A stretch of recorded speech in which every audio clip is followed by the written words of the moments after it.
I don't think there was a lot for the spinners. Yes, they have experienced spinners, so they bowled very well. They're bowling the right length. But I felt, in that period, you have too many dot balls.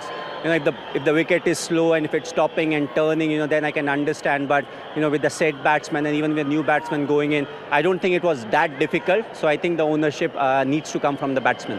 Did that mean then the consequence of that it left just a bit too much to do at the end? Yeah, slightly I would say, good that we could reach close to the striking distance. Also, we were the last batting pair, and early in the tournament, you can go hard, but, if you lose a wicket at that point of time, you have too many runs on the board that you need to chase, and it really affects the net run rate, and, it can really hamper your chances in the last game, when you get to the last leg of IPL. So I feel we had to keep it slightly late. But as I said, it was not that period, it was the period before that, where I felt that we could have taken more singles.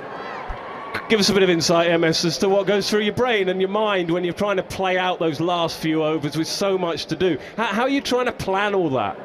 Well, you see the field, you see the bowler, and accordingly you plan as to what the bowler's strength is, how the wicket is behaving, so accordingly the bowler will also look to exploit it. So, after that, just stand still and, wait for them to commit mistake.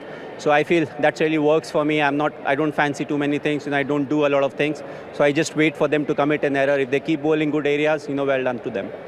Yes, MS, and last ball, 6 needed. He bowled 2 really good deliveries from around the wicket. Anything going through your mind to change something or just wait for something loose? I would wait for it. That's what something that has worked for me.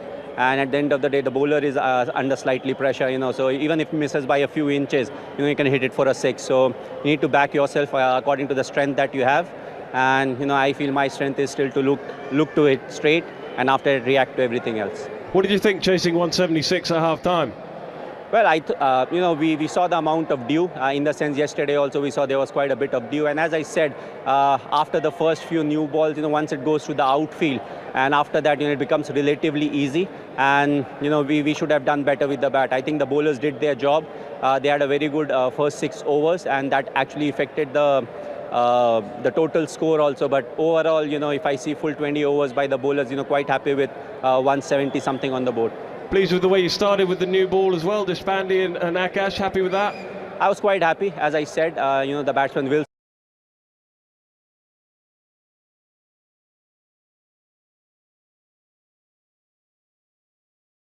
score runs if you don't get too many wickets. So what is important is, you let them manufacture the big shots and not give them easy boundary options. So as I said, quite happy with the bowlers. Before we let you go, MS, what's today been like for you? 200th game, a lot of celebrations, a lot of emotion for you. How's it been for you? Well, I didn't really know that it was my 200th game, so nothing really changes. I'm not big for milestones.